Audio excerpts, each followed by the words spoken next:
प्यार भरे फूलों के बीच कांटों का संसार छांट रहे हैं। ईगो की कैंची से रिश्तों को 100 बार काट रहे हैं। दिखावा, एटीट्यूड और गुस्से के चक्कर में कितने ही अपनों को खो दिया हमने, और जमाने को बताते फिर रहे हैं कि देखो हम प्यार बांट रहे हैं।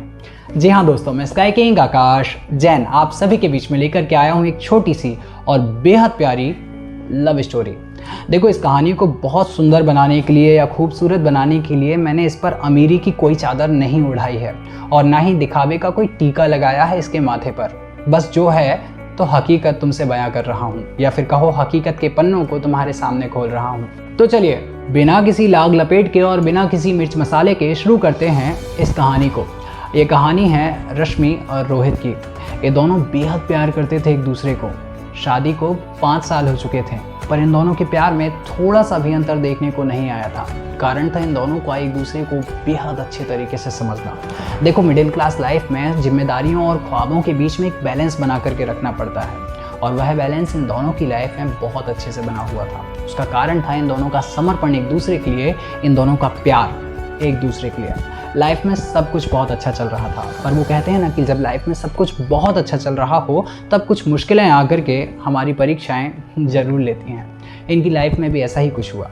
खैर, जब भी रोहित लौटता था ऑफिस से तो मुस्कुराता हुआ रश्मि का चेहरा देख करके एक एनर्जी से भर जाता था, और रश्मि रोहित का चेहरा देख करके एक एनर्जी से भर जाती थी।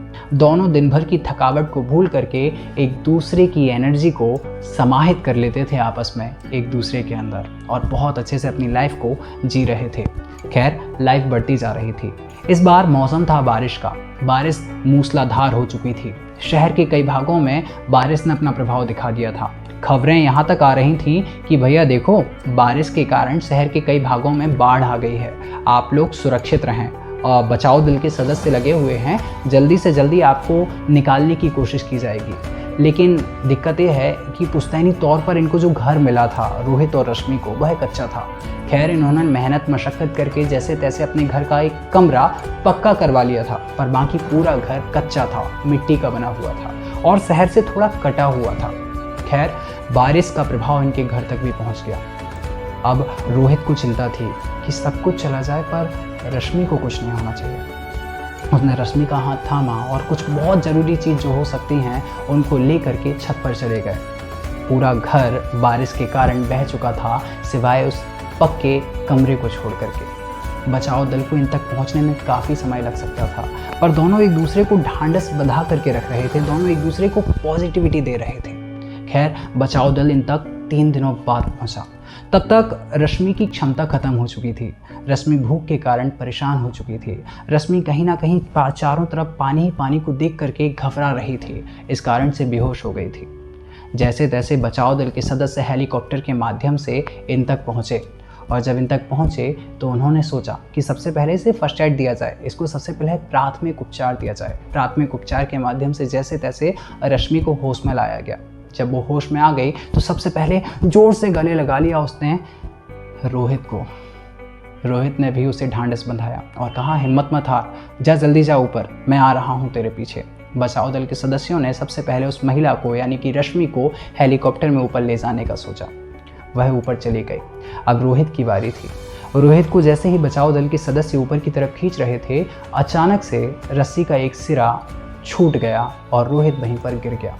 जैसे ही रश्मि ने इसे देखा, घबरा गई, बहुत जोर से चिल्लाई, रोहित रोहित रोहित, और चिल्लाते चिल्लाते बेहोश हो गई। कुछ समय बीत गया। रश्मि को होश में आने में 5 से 6 दिन लग गए। शहर के एक बड़े हॉस्पिटल में बेड पर लेटी हुई रश्मि जैसे ही होश में आई तो जोर से रोहित का नाम लेते हुए चिल्ला करके उठ गई। सामने खड़े हुए डॉक्टर ने देखा। डॉक्टर ने बोला, रुकिए, आप जिनसे मिलना चाहती हैं मैं लेकर के आता हूँ उनको। डॉक्टर व्हील चेयर पर बैठा कर एक व्यक्ति को लेकर के आया। वह रोहित था। जैसे ही रश्मि ने देखा कि यह रोहित है और इसका एक पैर टूट चुका है, रश्मि रोने लगी फूट फूट कर। रोहित ने जैसे तैसे रश्मि की आंखों में आंखें डालते हुए बताने की कोशिश की कि जब मैं ऊपर चढ़ रहा था और जब मेरा हाथ छूट गया था तब नीचे गिरने के कारण मेरा एक पैर टूट गया था। रश्मि के पास गया, उसको गले लगाया, बहुत रोए दोनों एक दूसरे को गले लगा करके। फिर रोहित कहने लगा, सुनो ना रश्मि, सब कुछ खत्म हो चुका है, हमारा घर चला गया, हमने जैसे तैसे अपनी ख्वाबों को मार करके अपनी चीज़ों को, अपने घर को बनाया था, धीरे धीरे करके जो भी हमने जोड़ा था सब चला गया। रश्मि ने एक सर पर हाथ फेरते हुए और दूसरा हाथ रोहित के गाल पर रखते हुए कहा, सुनो, तुम हो ना। और इतना कहते ही जोर से गले लगा लिया रोहित को। दोनों एक दूसरे को देख करके, दोनों एक दूसरे से मिल करके फिर से रोए। दूर खड़ा हुआ डॉक्टर ये सब देख रहा था। एकाएक बोल उठा, देखो प्रेम जो ज़माना ढूंढ रहा है वो तुम्हारे पास सचमुच है। अगर रिश्ता तुम्हारे जैसा है तो सुनो, तुम्हारे पास सब कुछ है। रश्मि और रोहित का सब कुछ खो देना, उसके बाद भी उन दोनों का एक दूसरे के प्रति प्यार, उन दोनों का एक दूसरे के प्रति समर्पण, उन दोनों का एक दूसरे के प्रति विश्वास कि रोहित का पैर टूट गया, उसके बाद भी रश्मि ने उससे मुंह नहीं मोड़ा या फिर ये नहीं कहा कि यार तुमने तो सब खत्म कर दिया, तुम्हें कुछ अच्छा करना था, या कमियां नहीं निकाली।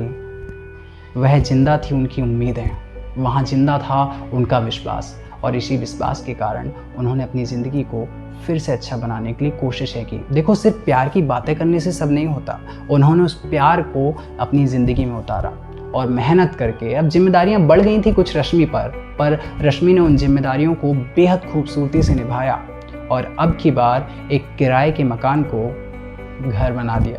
क्योंकि घर सिर्फ एक बड़ी इमारत का या महंगी चीज़ों का नाम नहीं है, घर उसे कहते हैं जहाँ पर प्यार हो, जहाँ पर संस्कार हो। देखो यार, इसीलिए अपनी लाइफ का हर एक रिश्ता बेहद खूबसूरती से निभाओ। अपनी लाइफ का हर एक पल ऐसे जियो कि जब भी कोई तुमसे मिले तो वह तुमसे इंस्पायर हो सके, तुमसे कुछ सीख सके और अपनी लाइफ में कुछ पॉजिटिव बदलाव ला सके।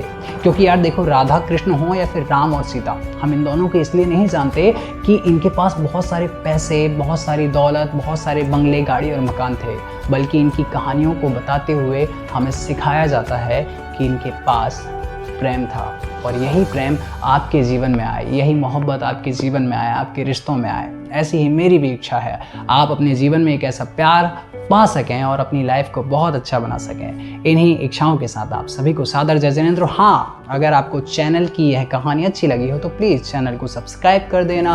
नीचे लाइक बटन दी हुई है, उसको भी आप जोर से दबा सकते हो और साथ में शेयर कर सकते हो। कमेंट करके प्लीज़ बता देना कि कहानी कैसी लगी और नेक्स्ट कहानी किस सब्जेक्ट पर चाहिए या किस तरीके की चाहिए। फिर मिलेंगे, तब तक अपना और अपनों का ध्यान रखें। सादर जय जिनेंद्र।